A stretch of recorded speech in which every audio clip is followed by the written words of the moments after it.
Hər kəsə salam. Mən bugün martın 9-da keçirilən buraxılış imtahanının mətn suallarına baxmaq istəyirəm və videodan aprel ayında imtahan verəcək olan məzunlar və 9 sinif şagirdləri yararlana bilər. Deməli, mətnimizin adı bir il mətnidir. Ümumiyyətlə, mətnlə bağlı bir şey qeyd edeyim ki, əgər istəyirsinizsə ki, mətni yaxşı yazasınız və yaxşı başa düşəsiniz, yaxşı olar ki, birinci növbədə suallarla tanış olasınız. Çünki suallarla tanış olanda istər-istəməz bizim beynimizdə bir fikir formalaşacaq. Və sualda nə soruşursa, biz mətni oxuyanda məhz həmin nüanslara fikir verəcəyik. Ona görə də gəlin birinci suallarla tanış olaq.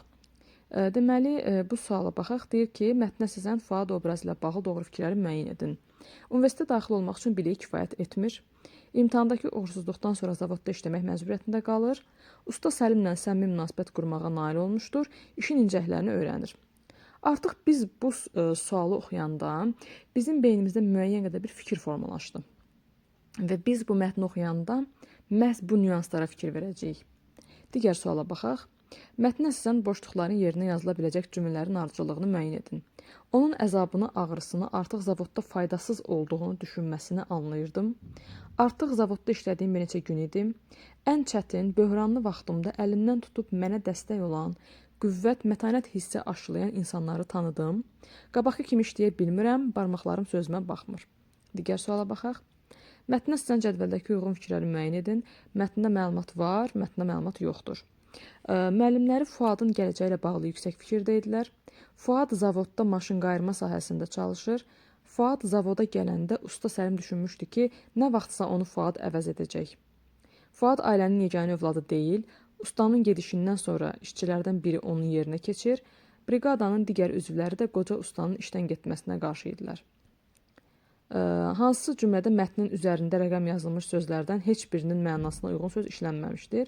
Bunu oxumağa ehtiyac yoxdur, çünki burada sadəcə nümunələr verilib. Sonuncu suala baxaq. Mətnə sizdən səbəbini müəyyən etmək mümkün deyil. Ustanın işdən getmək istəməsinin, ananın işdən çıxmasının, Fuadın zavodda işləməyə qərarının, ananın övladlarını tək böyütməsinin, Fuadın öz işi ilə bağlı məmnuniyyətinin. Bəli, artıq biz qapalı suallarla tanış olduq. İndi bizim beynimizdə fikir formalaşdığı üçün biz mətni oxuyanda daha çox həmin məqamlara fikir verəcəyik. İndi mətnimizi oxuyaq. Deməli, qəribə sentyabr idi. 11 il sentyabrın 1-də məktəbin yolunda addımlamışdım. Amma indi zavodun yolunu tutmuşdum. Bir neçə ay əvvəl işdən çıxan anamın israrına fikir verməyərək qəbul imtahanına getməmişdim. İndi mən anama dəstək olmaq istəyirdim. O, qardaşımla məni tək böyütmüş, çox çətinliklər görmüşdüm. Briqada yoldaşlarım, qocaman usta Səlim, Muxtar, Əhəd işin incəliklərini mənə öyrətdilər. Usta Səlim məni son beşiyim adlandırır, dərdimi, sərimi diqqətlə dinləyir, mənə öyüd verirdi. Bu insanların arasında işləmək mənə o qədər xoş gəlirdi ki, yavaş-yavaş qəlbimdəki sıxıntını, müəllimlərimdən, sinif yoldaşlarımdan eşitdiyim Fuad məşhur riyaziyyatçı olacaq sözlərini də unutmağa başlamışdım. Hətta övladlarının ali təhsil almasını arzulayan anamın sən oxumalısan nəsihəti də bu qulağımdan girib o bir qulağımdan çıxırdı. Son vaxtlar usta Səlim xeyli dəyişmişdi. Gözlərində dərin hüzn var idi. Əvvəlki qıvraq davranışından əsər qalmamışdı. Ovqatı da tez-tez korlanırdı. Son vaxtlar heç özünə oxşamırsan, usta, dedim. Mən çoxdan özümə oxşamıram, oğul. Görürsən, heç əlimə açar da almıram. Gülümsədim. Açar nəyinə lazımdır? Məsləhətin bizə bəsdir. Sənin bacarığın, təcrübən kimsədə yoxdur. Usta Səlim qətiyyətlə başını buladım. Adam gərək öz çörəyini yesin. Muxtar da, Əhəd də işi məndən yaxşı bilir. Nə əlindən daha bir iş gəlir, nə də məsləhətin bir kimsəyə lazımdır. Bəs mənə? Qoca usta düz gözlərimin içinə baxdı və dedim. Sən bura adam deyilsən. Niyə usta? Yoxsa mənim bacarığıma inanmırsan? İnanıram, hamımız inanırıq. Hətta sən bura gələndə düşünmüşdüm ki, nə vaxtsa məni sən əvəz edəcəksən. Amma indi fikirlərim dəyişib. Sən bu zavodda müvəqqətisən, sən alim olacaqsan.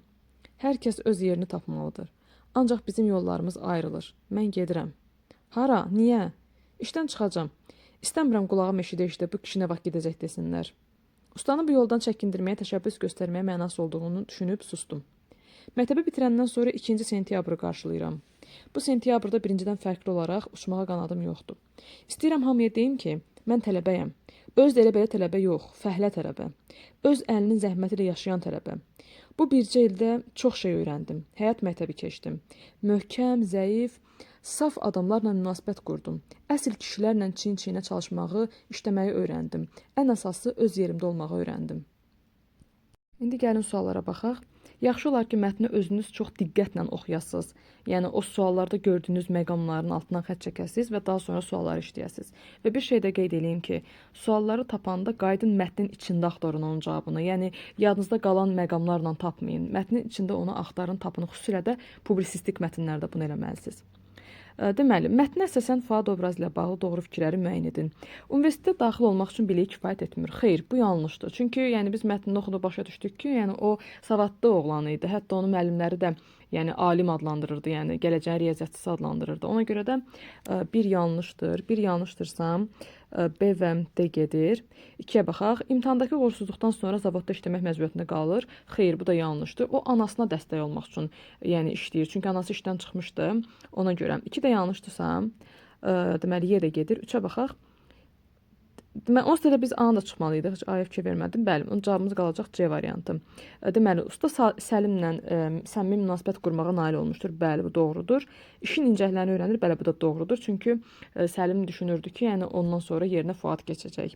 Ona görə cavabımız olacaq C variantı. Növbəti suala baxaq. Mətnə əsasən boşluqların yerinə yazıla biləcək cümlələrin ardıcıllığını müəyyən edin. Əvvəlcə biz bu cümlələri yenidən oxuyaq və təxmin edək ki, bu hara yazıla bilər. Daha sonra mətndə həmin hissələri seçərik. Onun əzabını, ağrısını, artıq zavodda faydasız olduğunu düşünməsini anlayırdım. Aha, artıq mən bunu başa düşdüm ki, bu yəni Fuadın Səlim usta ilə söhbət olan hissəsinə aiddir. Sonra artıq zavodda işlədiyim bir neçə gün idi. Bu əvvəllərdə olacaq. Ən çətin böhranlı vaxtımda əlimdən tutub mənə dəstək olan qüvvət, mətanət hissi aşılayan insanları tanıdım. Bu təxminən sonlarda olacaq. Qabaqki kimi işləyə bilmirəm. Barmaqlarım sözümə baxmır. Bu da artıq Səlim ustanın dilindən deyilmiş bir cümlədir. Çünki orada deyir daxı artıq mən əvvəlki kimi işləyə bilmirəm. İndi gəlin mətnə baxaq. Boşluqlarımıza baxaq. Deməli, boşluğumuzun biri yuxarıdadır. Briqada yoldaşlarım, qocaman usta Səlim, Muxtar, Əhəd işin incələrini mənə öyrətdilər.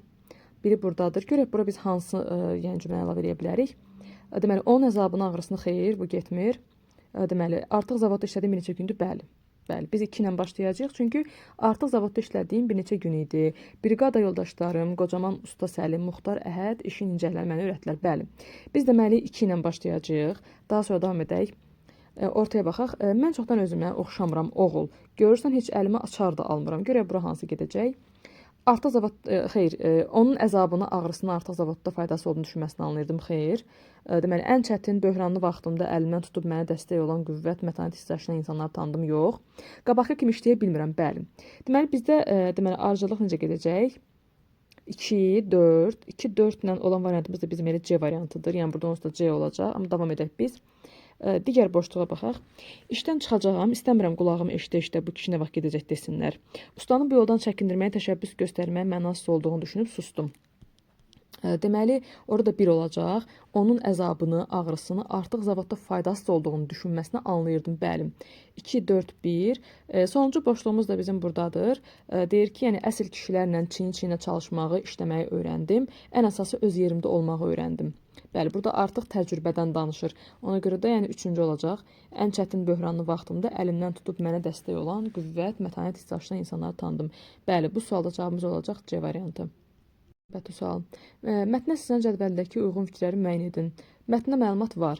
Müəllimləri Fuadın gələcəyi ilə bağlı yüksək fikirdəydilər. Bəli, bu doğrudur. Çünki mətnin giriş hissəsində verilmişdi məlumat ki, onun sinif yoldaşları və müəllimləri deyirdi ki, yəni Fuaddan yaxşı riyaziyyatçı olacaq. Ona görə də bir doğrudur. Yəni bununla bağlı bir mətndə fakt var. Deməli, biri götürəcəm. 2-yə baxaq. Fuad zavodda maşın qayırma sahəsində çalışır. Ümumiyyətlə biz mətn oxuyanda, yəni Fuadın işlədiyi məkanı bildik, amma onun hansı sahədə işlədiyini biz bilmədik. Ümumiyyətlə mətndə maşın qayırma ilə bağlı heç bir söz yoxdur. Ona görə də 2 yanlışdır. 2 yanlışdırsa, deməli B, Y, C gedir. 3-ə baxaq. Fuad zavoda gələndə usta Səlim düşünmüşdü ki, nə vaxtsa onu Fuad əvəz edəcək. Bəli, bu tamamilə doğrudur. Çünki onun özü də deyir ki, mən əvvəllər elə düşünürdüm ki, məndən sonra sən mənim yerimə keçəcəksən. 1, 3. Deməli, indi mətndə məlumat yoxdur olan hissəyə baxacağıq. Fuad ailənin yeganə övladı deyil. Bəli, o mətnin də əvvəlində verilib ki, anam işdən çıxandan sonra qardaşımla məni tək böyütdü. Ona görə də yəni bu mətndə məlumat yoxdur olan hissəyə yox, var olan hissədə yazılmalıdır. Ona görə 4 səhvdir. Deməli, 5-ə baxaq. Ustanın gedişindən sonra işçilərdən biri onu yerinə keçir. Xeyr, buna bağlı mətndə heç bir məlumat yoxdur. Ona görə də yəni bu sadəcə ehtimaldır. Deməli, 1, 3, 5, bəli, cavabımız bizim olacaq D variantı. 6-ya da baxaq. Briqadanın digər üzvləri də qoca ustanın işdən getməsinə qarşı idilər. Yəni biz burada sadəcə olaraq Fuadın ustanın getməyinə qarşı olduğunu görürük. Yəni digər işçilərdən bizim xəbərimiz yoxdur. Yəni mətndə onunla bağlı heç bir məlumat yoxdur. Ona görə cavabımız olacaq 1, 3, 5, 6. Yəni D variantı. Hansı cümlədə mətndə üzərində rəqəm yazılmış sözlərdən heç birinin mənasına uyğun söz işlənməmişdir? Üzərində rəqəm yazılmış sözlərə baxaq. Deməli, israr sözünün üzərində rəqəm var. İsrar nə deməkdir? Yəni, bir neçə əvvəl işdən çıxan anamın israrına fikir verməyərək, yəni məcburiyyətinə fikir verməyərək o mənada işlənib. Digər sözümüz hüzün sözü, dərin hüzün var idi. Yəni, gözlərində dərin hüzün var idi. Yəni, gözlərində kədər var idi. Deməli, əvvəlki qıvraq davranışından əsər qalmamışdı. Qıvraq, yəni cəld. Sonra isə ovqatda tez-tez korlanırdı. Yəni, ovqat da əhval deməkdir. Deməli, bizdə 4 dənə söz verilib, yəni birinin mənası olmayacaq. Deməli, baxaq suala. Almurad çevik hərəkətindən qalxıb ata mindi. Bəli, bunun var. Çünki orada qıvraq sözü var. Qıvraq çevik ola bilər. Ona görə A deyil. Müğənninin səsi insana kədər gətirirdi. Bəli, o hüzün sözünün qarşılığıdır, yəni ikinci sözün. Əhvalının xoş vaxtında içinə etiraz etməzdi. Bəli, o deməli ovqat sözünə aiddir. Rəisin təkidinə baxmayaraq şinelini götürmək istəmədim. Təkid, yəni israrına, məcburiyyətinə baxmayaraq, yəni 4-ünün cavabı var. Y variantı olacaq burada. Zavod sanki canlanmışdı, intensiv iş gedirdi. Yəni burada həmin sözlərin heç birinin qarşılığı verilməyib. Cavab olacaq Y. Növbəti sual. Mətnə əsasən səbəbini müəyyən etmək mümkün deyil. Ustanın işdən getmək istəməsin. Bunun səbəbini biz bilirik. Çünki usta artıq düşünürdü ki, o işləyə bilmir. Ona görə də bir səhvdir, biri götürməyəcəm. A və Y gedir. 2-yə baxaq. Ananın işdən çıxmasının. Biz ümumiyyətlə mətndə ananın hansı səbəbdən işdən çıxdığını bilmirik. Ona görə də 2-ni götürəcəm. 2-ni də götürəcəmsə elə cavabım B çıxır. Amma biz davam edək.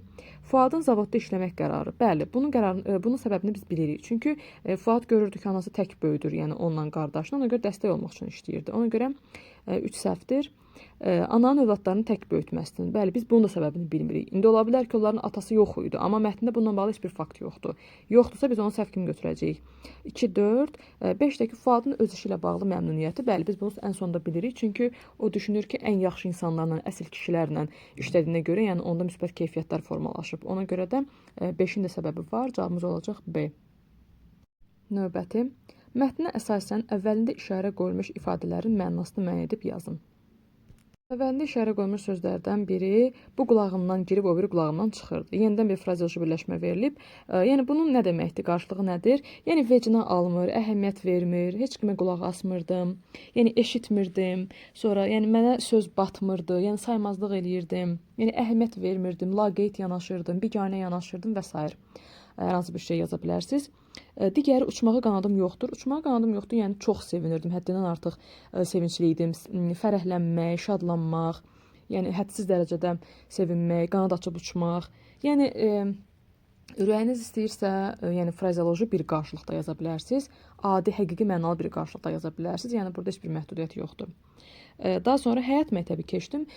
Bu isə artıq təcrübə qazanmaq mənasında işlənir. Yəni təcrübə qazandım, çox şey öyrəndim, sonra sınaq meydanından çıxdım və s. kimi ifadələrlə yaza bilərsiniz. Digər suala baxaq. Hadisəni nəql edən şəxsin xüsusiyyətləri. Burada Fuaddan gedir söhbət. Deməli, cavablar burada özü verilib, amma biz digər şeylərdən də yaza bilərik. Yəni, elə bir məhdudiyyət yoxdur. Zəhmətkeş. Zəhmətkeş idi, bəli, əsaslandırmanın özü verib ki, məktəbi bitirən kimi zavodda işləməyə başlayır. Bəli, biz burada fədakar da yaza bilərik. Çünki o, deməli, anasından dəstək olmaq üçün işləyirdi. Onu da yaza bilərik. Əsas odur ki, əsaslandırmanı düzgün verin. Yəni, hansı xüsusiyyəti yazırsınızsa yazın, əsaslandırma doğru olmalıdır. Daha sonra diqqətli idi. Son vaxtlar Usta Səlimin dəyişdiyini sezmişdi. Bəli, biz bura yaza bilərik ki, həssas idi. Yəni həssas insanlar çünki hər şeyi daha tez hiss eləyir, onu yazmaq olar. Qayğıkeş idi. Bəli, anasının qeydinə qalırdı, ona dəstək olurdu. Bəli, bundan başqa əzmli də yazmaq olardı. Çünki o yenidən qayıdır, universitetə qəbul olur. Yəni bunlar yazmaq olardı. Sonra bacarıqlı yazmaq olardı, ağıllı yazmaq olardı, savadlı yazmaq olardı. Məsələn, savadlı idi ona görə ki, müəllimləri ona deyirdi ki, yəni səndən yaxşı riyaziyyatçı olacaq. Hətta Usta Səlim də ona deyirdi ki, sən bu adam deyilsən. Bacarıqlı demək olardı ki, Usta Səlim o təzə gələn vaxtlarda başa düşmüşdü ki, o Fuad hətta onun yerinə keçəcək. Yəni bu kimi şeylər yaza bilərsiniz. Əsaslandırmanı doğru verməlisiniz. Hansı xüsusiyyət yazırsınızsa yazın. Növbəti sual. Mətnə əsasən Euler-Venn diaqramını doldurun. Usta Səlim və ana ilə bağlı olan Venn diaqramı qurulub burada. Çalışın ki, Venn diaqramını yazanda həqiqətən də yazınız xüsusiyyətin Usta Səliməmi, yoxsa anayamı, yoxsa hər ikisinə mi aid olduğunu düzgün müəyyənləşdirin. Çünki abituriyentlərin ən çox səhv elədiyi məqam bu olur Venn diaqramında. Demək, biz Usta Səlimlə bağlı nə deyə bilərik? Usta Səlim müdrik insan idi. Çünki o hər şeyi başa düşürdü. Uzaq görən idi. Çünki o bilirdi ki, Fuad buraların adamı deyil. Eyni zamanda düşüncəli biri idi. Hər şeyi anlayırdı. Çünki o başa düşürdü ki, artıq qocalıb və işləyə bilmir. Yəni işdən çıxmaq qərarını özü verir o. Yeri gəlmişkən qərarlı da yazmaq olar. Anaya nə yazmaq olar? Anaya da deyə bilərik ki, ana övladlarını tək böyüdüb, çox çətinliklər görüb. Ortağa da yazmaq olar ki, hər ikisi təhsil yönümlü insanlardır. Fuada məsləhət verirlər, təhsillə bağlı məsləhətlər verirlər. Sonra qayğı keçdilər.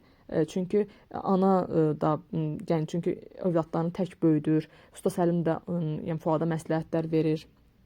Yəni Fuadı düşünür ki, yəni sən buranın adamı deyilsən, sən gələcəkdə böyük adam olacaqsan. Yəni bu kimi fikirlər yazmaq olar. Növbəti sual. İnsan həyatda öz yerini tapanda əsl xoşbəxtliyə çatır. Əvvəla aforizmin bir mənasına bir başa düşək.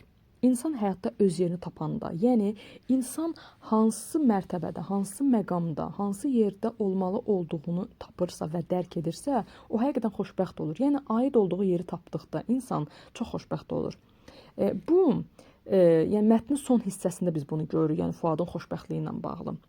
Və aforizmin kiçik bir cümlə ilə mənasını açıqlayandan sonra bu tipli ifadələr yaza bilərsiniz ki, biz mətndə də bunu görürük ki, mətndən də göründüyü kimi, mətndən də anlaşıldığı kimi və s. bu tipli anlaşıldığı kimi Fuad əvvəlcə zavodda işləyir, həyat təcrübəsi qazanır, əsl kişilərlə olmağı öyrənir, işləməyi öyrənir. Daha sonra isə tələbə adını qazandıqdan sonra isə o özü ilə fəxr edir. Xoşbəxt hiss edir. Çünki o elə belə tələbə deyil, o fəhlə tələbədir. Yəni heç bundan çəkinmir, heç utanmır, bunu fəxrlə deyir və özünü xoşbəxt hiss edir. Çünki o artıq aid olduğu yeri tapmışdı, o böyük təcrübə qazanmışdı. Və sair bu tipli fikirlərdən yaza bilərsiniz. Əsas odur ki, aforizmdə olan verilmiş fikri mətnə tam əlaqələndirəsiniz. Yəni orada xoşbəxtlik məqamını əsaslandırmağı bacarasınız. Əsas budur. Altına xətt çəkilmiş cümləni mətnin səciyyəvi üslubu xüsusiyyətlərinə uyğun zənginləşdirməklə yenidən yazın. Cümləmiz belədir. İndi mən anama dəstək olmaq istəyirdim. O, qardaşımla məni tək böyütmüş, çox çətinliklər görmüşdüm. Nə yazmaq olar bura? İndi mən anamın əlindən tutmaq istəyirdim. O, qardaşımla məni tək böyütmüş, çox çətinliklər görmüşdü. Belə yazmaq olar.